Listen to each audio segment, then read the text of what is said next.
Welcome back to the Last Days Book Club, where we are reading the book entitled Pioneers Together by Josephine Cunnington Edwards.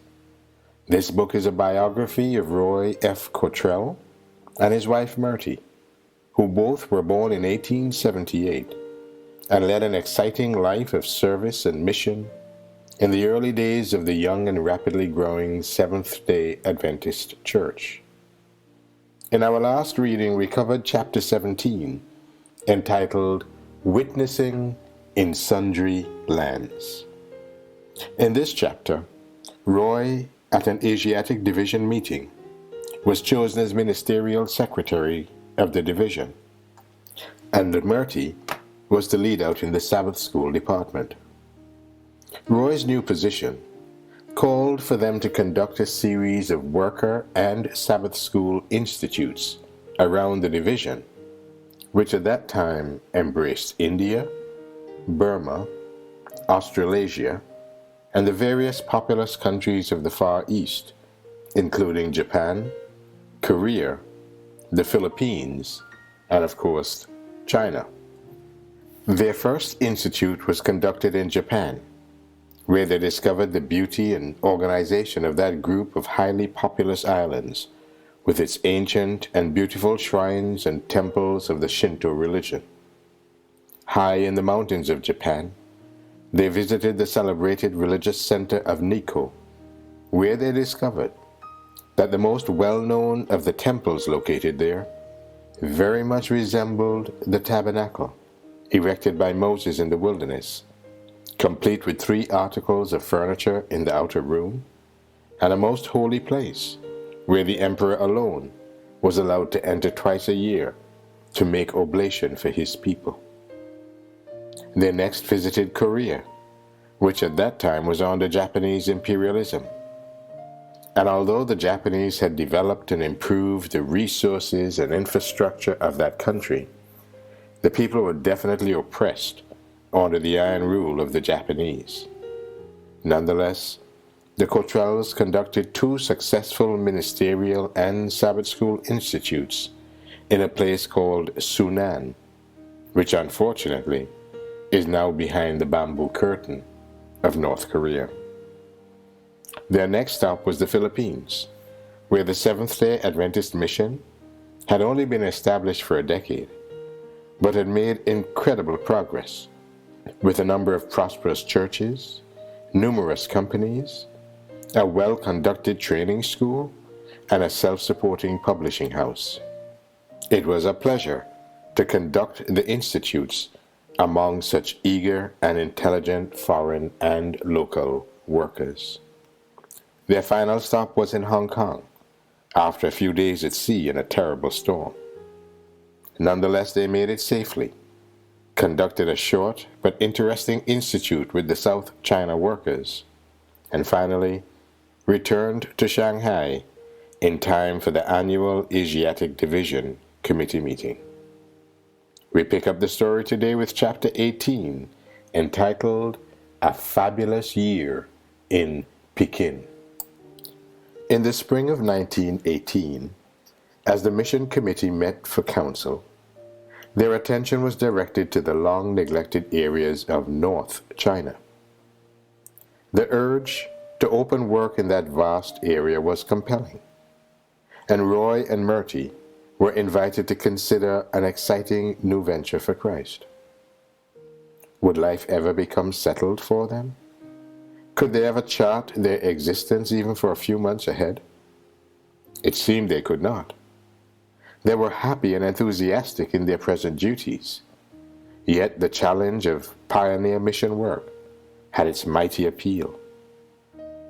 At length, after much prayer and consultation, they consented to go. Once again the old packing boxes were brought out, and their belongings regimented together for another trek in the great Advent movement. On a balmy evening in early April, they boarded a large Yangtze River steamer for the always pleasant and interesting trip to Hankow. Roy recalled the many times he had sailed on this mighty stream and its tributaries. Adding up the mileage of all the trips, he discovered it was more than 37,000 miles, a distance equal to 1.5 times around the Earth at the equator. At Hankow, Roy and Murty were enthusiastically hailed by the missionaries of the Central China Union. 3 of the native workers from this area were invited to accompany them to Pekin. The 36-hour train journey took them through the mountains of Hupei and across the wide sandy plains of Honan. They were especially interested in crossing the Huanghe, or Yellow River, which at that time was said to be a mile wide and a foot deep. This stream has borne the name China's Sorrow. Many times it has flooded vast areas, washed away countless villages, and swept hundreds of thousands of people to their death in its mad, swirling waters. Near sunset of the second day, the walls of famous old Pekin were sighted, and as their train steamed through a tunnel of those ancient ramparts, what a thrill came to the missionaries. Let us take a brief glance at this city, which according to Chinese records had its beginnings at least as far back as the time of King David of Israel. To this place came Marco Polo 700 years ago.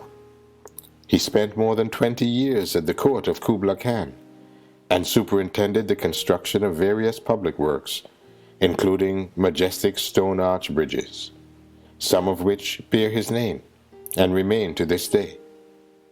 Following his return to native Venice, Marco Polo wrote a book of his travels and exploits, most of which was regarded as wild exaggeration. Not until the 19th century was the story verified and accepted as authentic. Featuring Pekin in the early part of the 20th century, another traveler has written, "Everything that is richest, most wholesome, most splendid, and most interesting to the scholarly in Chinese life, workmanship, and art reaches its highest level of excellence in Pekin.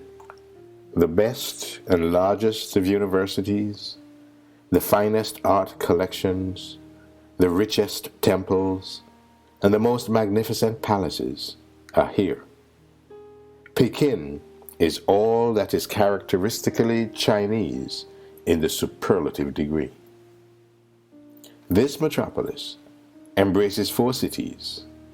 1, the Tartar City, which is surrounded by a wall 50 feet high and 40 feet wide at the top, and is 14 miles in circumference.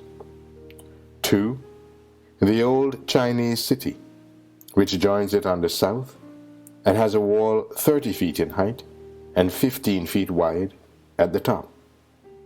3, the Imperial City, located in the center of the Tartar City, occupying an area of 2 square miles and surrounded by a wall 20 feet high.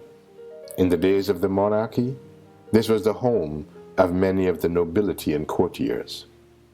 And number 4, the Purple Forbidden City, located inside the Imperial City, protected by another wall 30 feet high and surrounded by a moat 120 feet wide. It covers about 1/2 of a square mile and is arranged on a grand symmetrical scale. Within are the numerous royal palaces with roofs of imperial yellow tile, which add much to their stately appearance. About 8 miles to the northwest of Pekin is a group of summer palace buildings near the foot of the western hills. This was the former playground of royalty, and the carvings and paintings upon the various structures reveal superior oriental talent. Some 25 miles farther to the northwest is a fabulous wonder the most stupendous of all human achievements.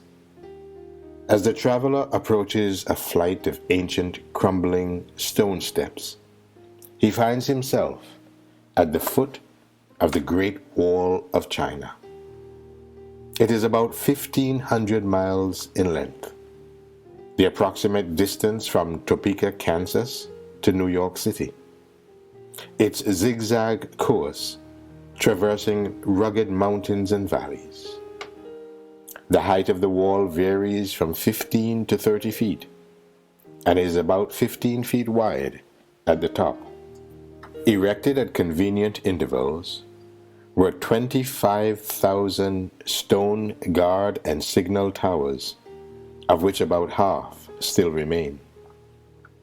This architectural monstrosity was erected by a powerful emperor more than 200 years before Christ, and its construction is said to have required the services of every third able-bodied man in China.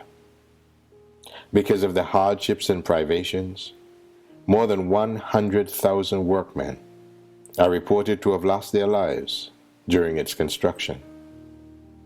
From the material of this wall, another wall, 8 feet high and 3 feet wide, could be built around the entire world. Or to use another comparison, it contains enough material to build more than 50 great pyramids the size of Cheops, which required the labors of 100,000 slaves for a period of 20 years. All this was done to keep out the Mongol hordes. This it never did, for it could not withstand even one major invasion.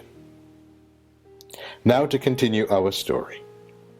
Arriving at the modern railway station near the ancient front gate, Roy and Murty were quickly whisked away by the sure-footed rickshaw runners to the large wagonlets hotel.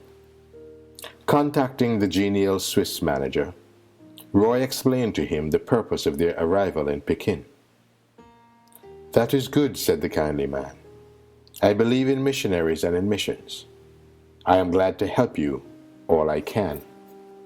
He suggested further that until they could find a suitable place to locate, it would be well for them to just settle down in his big, comfortable hotel. "I realize you missionaries operate on an exceedingly slender budget, so your bill will be just 1/4 of the regular rate. How is that?" This gracious proposal indicated that the angels had indeed gone before, preparing the way. For the next 2 weeks, this palatial hostelry was their home. The food, tastefully prepared and impeccably served, was most acceptable to the weary missionaries. The accommodations afforded just the rest they needed before embarking again on pioneer work to lengthen the ropes and drive new stakes for the kingdom of heaven. Roy and Murty were veterans now in locating places, especially since their plunge in the dark long before in buying the island tract of land. But each place presented its own problems and peculiar difficulties. They could now search more intensively and with lighter hearts, realizing that appetizing meals and a good bed awaited their return to the hotel. New mission headquarters must not only be suitable, but they should allow for expansion. Roy was tired of the ubiquitous cry, "This place is too straight for us." After a few days, they contacted a German who was just completing some new buildings. Upon inquiry, they learned that the rental would be reasonable. But after reflection, another problem asserted itself. World War I was raging, and both America and China were on the side of the Allies. Would it be wise to enter into dealings with a citizen of an enemy country? Before making any decision, Roy contacted the United States Embassy for advice. He was told that the difficulty could be overcome by subrenting through a Chinese agent. But just at this juncture, while the negotiations for this place were pending, a telegram arrived from the division headquarters in Shanghai. Wu Ting Fang has compound, group of houses, in Pekin. His daughter sailing for Pekin today. Advise you rent nothing until she arrives. Accordingly, they waited 4 days.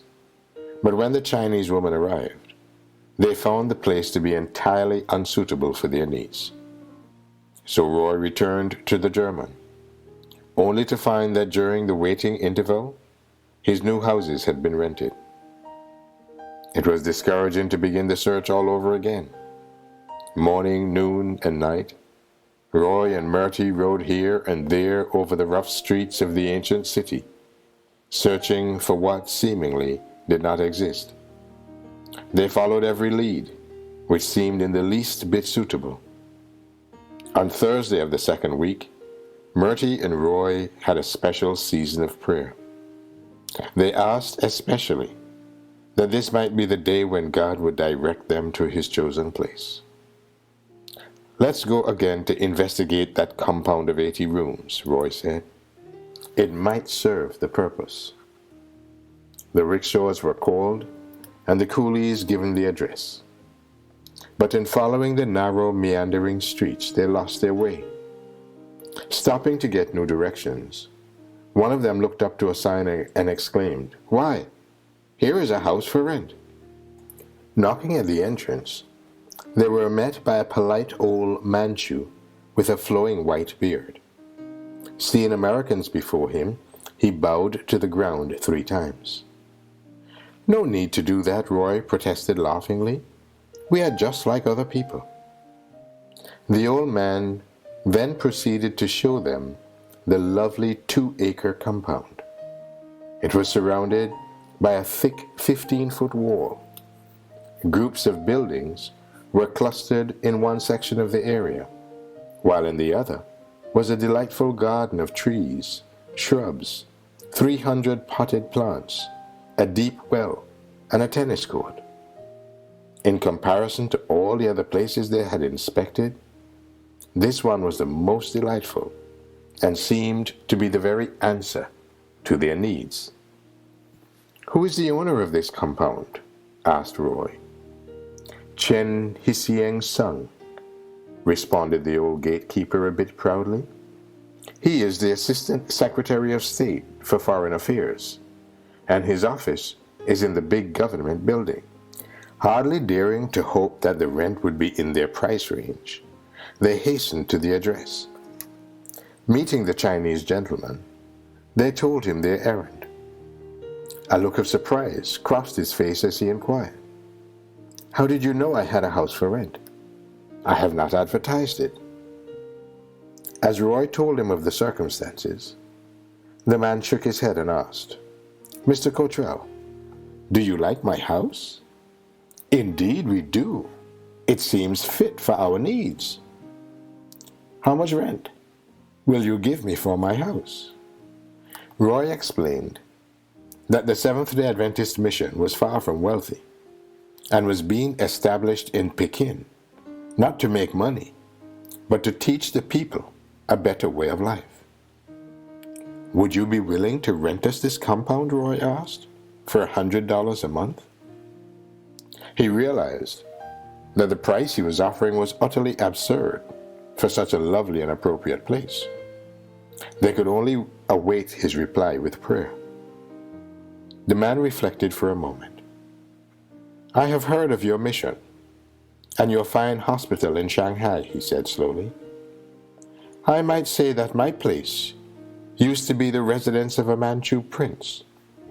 When that dynasty was overthrown, I had a chance to buy it. I rented it to a British mining engineer for $500 a month. 6 months ago, he was called to England to help in the war against Germany. Mr. Cottrell, you may have my house for $100 a month." His ready acceptance aroused Roy's natural suspicion, and he began to wonder if there might be something subtly undesirable about the place which had caused the owner to accede so quickly. He told the worthy gentleman he would be in his office with a decision at 9 the next morning. Roy and Murty returned to the compound to re-examine it as thoroughly as possible. Instead of finding objectionable features, they discovered even more to recommend it. Murty was already deciding where to store and arrange her treasured possessions, while Roy was selecting the rooms for his study and for the school and the church, which they hoped would soon be in operation in this new field. In the morning, Roy met his appointment promptly and was cordially greeted by Mr. Chen. He said, "Good morning, friend. We are much pleased with your compound and will be happy to rent it. But there is one item I wish to mention. There are some minor alterations that would make it more convenient for us. Of course, we would not think of making any changes without your permission." "Mr. Cottrell," came the reply, "you just go ahead and make any changes you desire. Do not trouble to ask me. I am sure you will do nothing to harm the place, but only to improve it." Everything seemed to be a marvelous answer to prayer. They thanked the good man for his generosity.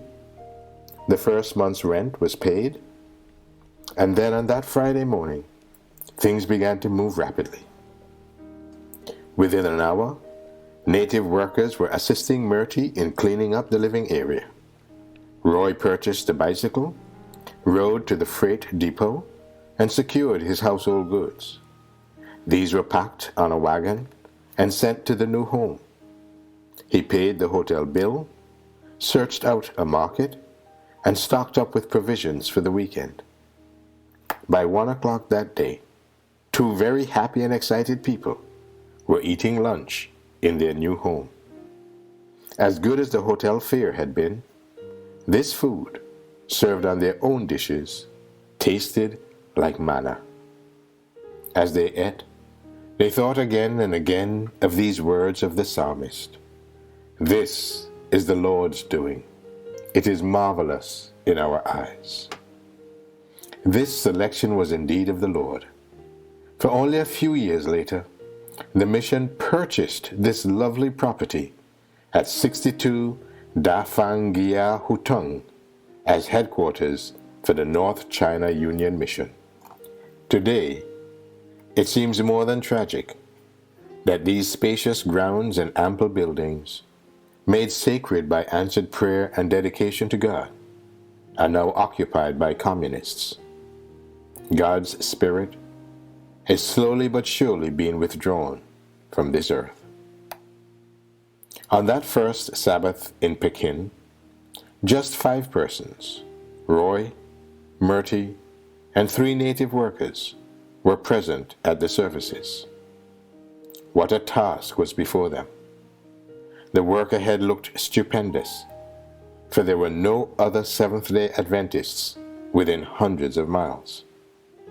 These 5 could confidently claim the promise of the Savior concerning the 2 or 3 gathered together in His name. Their special prayer and burden was that they might be faithful, consecrated witnesses, so that God might give them much fruit for the kingdom. A large, attractive room near the front entrance was fitted up as a temporary chapel. The Chinese minister and literature evangelist made numerous favorable contacts, and by the 3rd Sabbath, the congregation of 5 had grown to 40. The sermon that day was concerning the familiar yet fascinating dream of King Nebuchadnezzar. Even to unbelieving pagans, this dream and its sequence often comes with mighty appeal. It presents incontrovertible evidence that the prophecies of Scripture are of divine origin. At the close of the services, as the people were greeting the missionaries, one man said to Roy in a low voice, "Did you know, Shepherd, that one of the visitors present is a relative of the boy emperor?" Naturally, Roy expressed surprise, and the visitor continued, "Would you like to meet him?" "I surely would," he replied.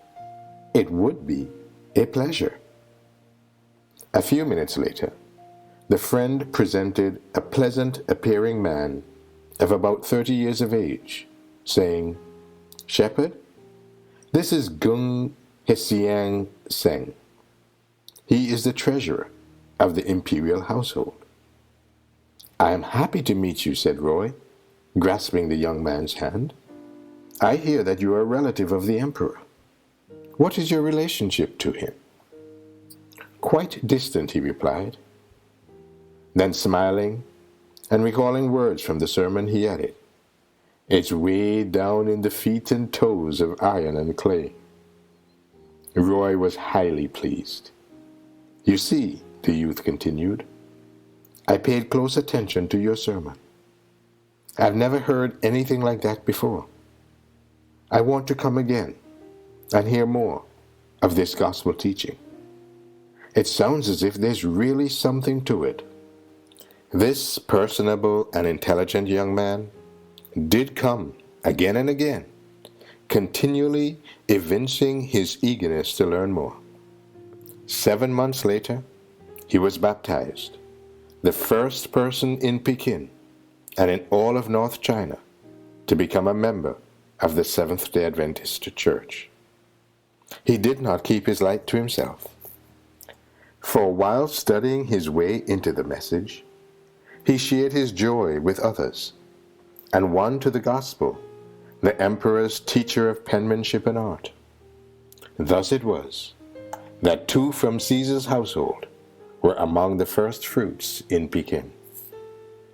Later, when internal trouble arose and the emperor was forced to abdicate, Mr. Gung became a faithful preacher and ambassador for Christ. Nothing happens by chance in the kingdom of God. The Lord is still adding to the church daily such as should be saved.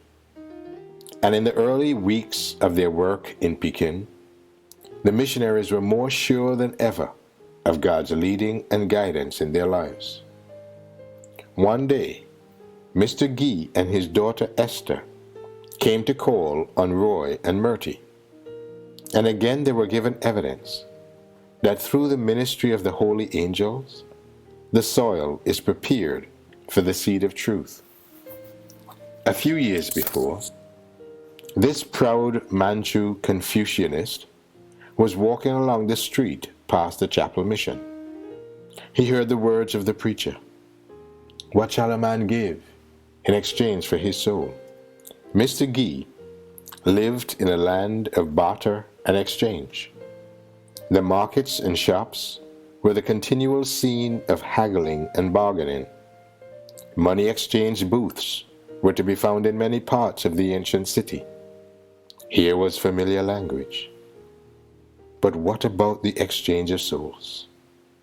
Mr. Gee believed that a man possesses 3 souls. His religion taught that at death, one of these animates the ancestral tablet, another reposes in the grave, and a third soars to the nether regions of the spirit world. It was all a great puzzle to Mr. Gee.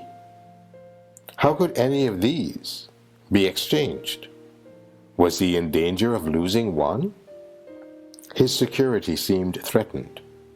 He decided to go back and ask the preacher. He went, and as a result of long and earnest prayer, he finally became a Christian. At this time, Mr. Gee came to this newly established mission to inquire just what Seventh-day Adventists believe. His daughter Esther was well educated, and Murty gave her special studies. They gladly accepted the message of truth, and Esther later served for a time as Dean of Women at the training school in Shanghai. During July and August of that summer, Dr. and Mrs. D. E. Davenport of Honan came to spend their vacation at 62 Dafang Gia Hutang. How delighted Roy and Myrtie were to greet these good old friends. Companionship with congenial friends was always enjoyable. As their mission schedule permitted, the group visited many places of gripping interest and saw various works of art from remote antiquity, some evidently from the times of Daniel and Nebuchadnezzar. While the guests were still with the Cottrells, a frightening incident occurred. From the days of his childhood, Roy had always been a sound sleeper. He could sleep through fire and thunderstorm, or so it seemed. But one Friday night, for some unknown reason, he was restless, and his efforts to woo sleep were in vain. About midnight, he was sure he heard noises, and he wondered if the Davenports were also wakeful and stirring about. He slipped out of bed, but saw no light in their apartment. Donning his robe, he quietly stepped across the breezeway to his study. Opening the door, he found himself face to face with a robber. The villain fled, but Roy could not imagine where he had gone. The big front gate was locked and bolted. The police were called, and every nook and corner of the compound was thoroughly searched. The next morning, the mystery was solved. When Roy had appeared, the astonished thief ran around the corner, clambered up a large reclining tree onto the roof of the study, and there rested and waited, biding his time. He even smoked a cigarette. When all was quiet, he came down and found a place where he could scale the enclosing wall and escape. Fortunately, during their sojourn in Pekin, no more thieves molested the Cottrells. Because Pekin was a city of far distances, it seemed advisable for Roy to purchase his first automobile, an Overland, a make which has long since been discontinued. Now began the fun of learning to drive. Roy had not been reared in an era when a child cuts his teeth on a steering wheel and learns how to read by observing the stop signs. He began to practice driving on a very wide street in the rear of the purple Forbidden City, just north of a place called Coal Hill. Here, there was little traffic and plenty of room for maneuvers and manipulations until he could feel at home behind the wheel. While thus engaged, he noticed a for sale sign. The building advertised was newly constructed, and Roy immediately saw its possibilities as a chapel for evangelistic services. Their makeshift one in the compound was too small and unsuitable for aggressive soul-winning work, so negotiations for the building were begun at once. About this time, Dr. C.C. Landis, the medical secretary for the Asiatic Division, visited Pekin to investigate an opening for medical work in that area. Roy was more than happy at the prospect of having the right arm of the message presented in North China. Roy took Dr. Landis about the city in his new Overland. There were then no auto stop signs in Pekin, perhaps because of the scarcity of automobiles. Yet it was frequently necessary to wait at an intersection for several minutes while a camel train passed by. One day, while Dr. Landis and the Cottrells were slowly negotiating their way through a large drove of these ungainly ships of the desert, an irate beast attacked the Overland. One hoof grazed the doctor's face and struck the top of the car just above his head. With a second kick, a spoke of the rear wheel was shattered. But the camel was also punished for his sudden burst of anger and went hobbling off on 3 legs, sorry perhaps for his bout with the strange throbbing monster and the human beings inside of it. Camels were a common sight in Pekin and did much of the hauling duty in the ancient city. When the Cottrells ordered their winter supply of coal, it was brought directly from the mines to their door by 3 of these disdainful-appearing beasts of burden. At length, word was received that the new building in the Forbidden City could be rented for a chapel, and it was soon fitted up for a series of evangelistic meetings. When the believers gathered for the opening service, many were the expressions of delight, as "Tai-ho! Tai-ho!" which may be interpreted as "too good to be true." All were profoundly thankful. Some time later, a galvanized baptistry was constructed, and a company of the first fruits from China's Imperial City followed their Lord in baptism. The first Seventh-day Adventist church in North China was organized. There was rejoicing in Pekin, and we are sure there was rejoicing in heaven. A few days later, Roy and Murty left by train to attend the annual meeting in Shanghai. The end of Chapter 18 of Pioneers Together.